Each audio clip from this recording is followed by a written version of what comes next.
मंडळी, आजच्या व्लॉग मध्ये तुमच्या सगळ्यांचं सहर्ष स्वागत आहे। तर आज चालू झालेली आहे जागरणाची तयारी। आजीबाई बघा इथं आकाजी काय करती?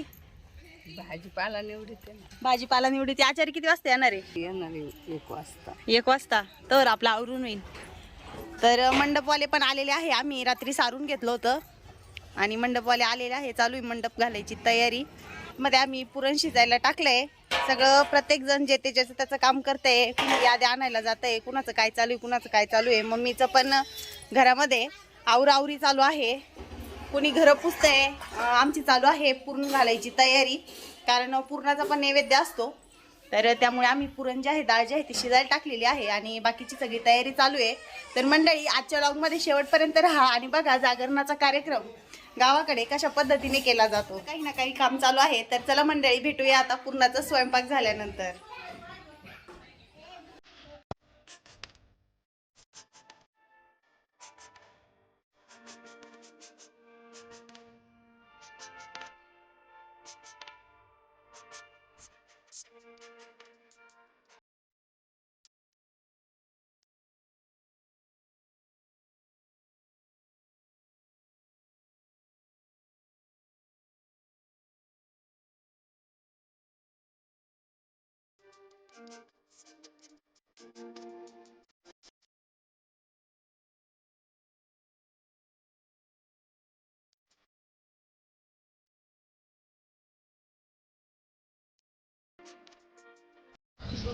तर आमचा पुरणाचा स्वयंपाक जो आहे तो आवरलेला आहे आणि आचारी पण या ठिकाणी आलेले आहेत।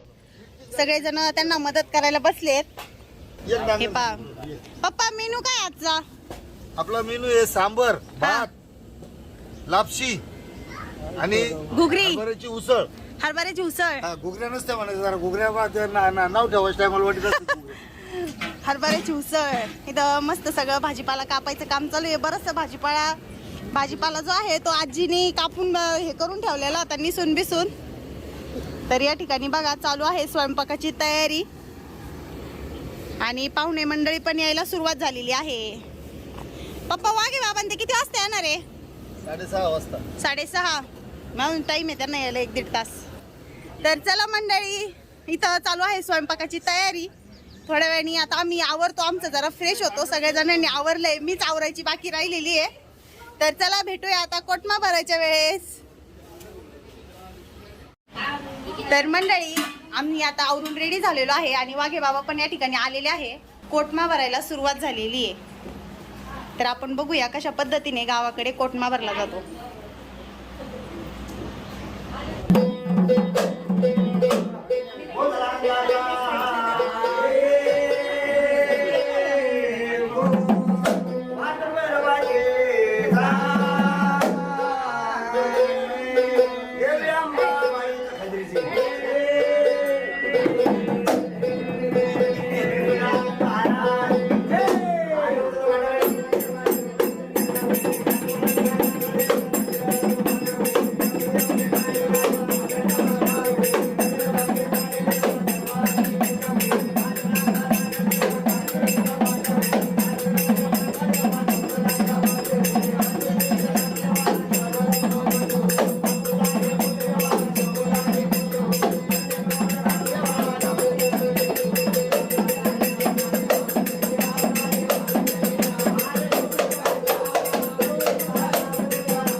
देवा बबळ माळता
चालू आहे.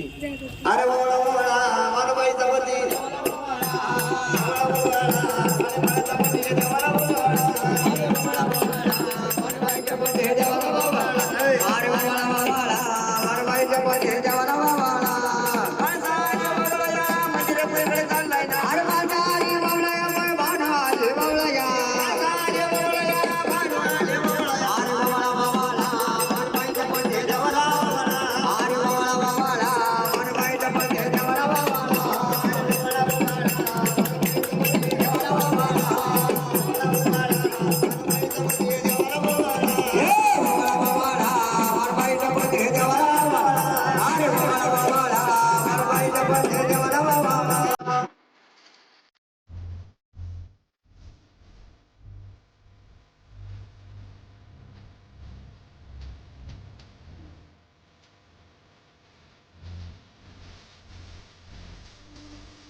मंडळी, जागरणाचा जो कार्यक्रम आहे तो कोटमा भरण्यापासून सुरुवात होते. तर कोटमा जो आहे तो भरून झालाय आणि त्याचबरोबर पाहुणे मंडळींची जेवण पण उरकत आलेली आहे. आणि जागरणासाठी पूजेसाठी जी जोडी बसली होती त्या जोडीने सकाळपासून उपवास धरायला लागतो. तर ती जोडी आता उपवास सोडायला बसलेली आहे. पप्पा, सकाळपासून भूक नव्हती लागली ना? खिचडी खाल्लेली होती, उपवास होता सकाळपासून, दोघांनी उपवास धरला होता आणि आता बसलेले आहेत जोडीने उपवास सोडायला. मंडळी, थोड्या वेळाने आता 10 वाजलेले, 10 वाजता हे उपवास सोडायला बसले. अजून आमचे जेवण बाकी आहेत. आम्ही आता जेवण वगैरे करतो आणि त्यानंतर जागरण जे आहे ते बघू किती वाजता उभं राहतंय. तर चला भेटूया आता जागरण उभं राहिल्यावर. तर मंडळी, जागरण जे आहे ते रात्री 11:30 वाजता उभं राहिलेलं आहे. हे पहा, अशा पद्धतीने जागरणाची पूजा जी आहे ती मांडली जाते.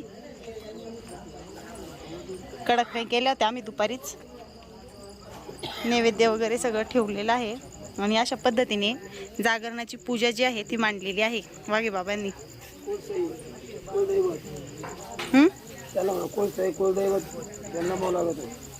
कुलदैवत ना, इकडं पण सांगा बरं, आपण असं पडून घेऊ.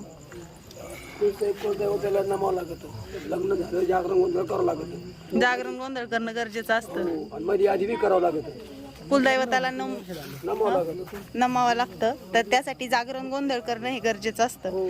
ते आपण आपल्या इच्छेप्रमाणे दरवर्षी पण करू शकतो आणि तसं नवीन लग्न झाल्यानंतर ते करावंच लागतं. नवीन लग्न झाल्यावर करावं लागतं. तर मम्मी त्यांची तर कुणाचं नवीन लग्न झालंय, तर भैयूच्या लग्नाला 3 वर्ष झालेली आहेत आणि त्याचं लग्न जे आहे ते लॉकडाऊनमध्ये झालेलं होतं, कोरोना काळामध्ये. तर त्यामुळे त्याच्या लग्नाचं जागरण गोंधळ राहिलेलं होतं. तर हे त्याच्याच लग्नाचं जागरण गोंधळ आहे. हाय का नाही बाबा? भैयूच्या मित्रांनी लग्न पण नाही बघितलं, कारण लग्न जे आहे ते रात्रीचं झालेलं होतं. तर त्यामुळे लग्नाचं जागरण गोंधळ जे आहे ते आता त्यांच्या लग्नाच्या 3 वर्षानंतर ठेवण्यात आलेलं आहे. आज त्याला योग आलाय. तर चला बघूया जागरण गोंधळ कसं होतंय ते.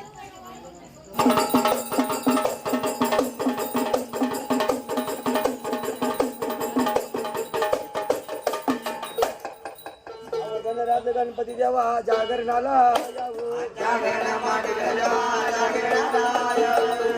गणपती देवा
आठवलं टपकन म्हणजे आता देव घ्यायचं आपला घरी.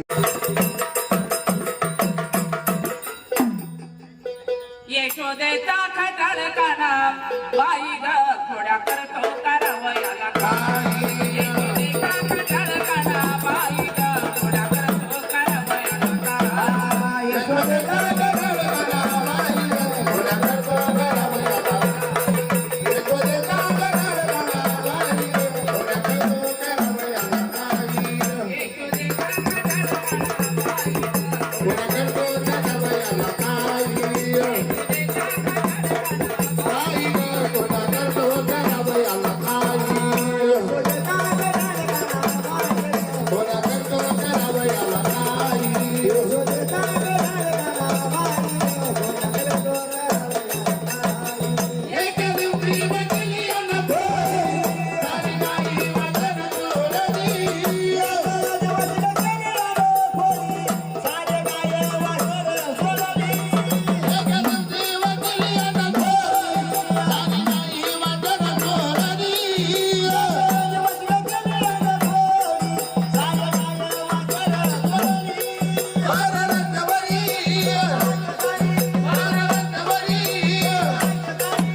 यशोदेचा खटाळ काना बाई ग थोड्या करतो कारवयाला काय. यशोदेचा खटाळ काना बाई ग थोड्या करतो कारवयाला काय. What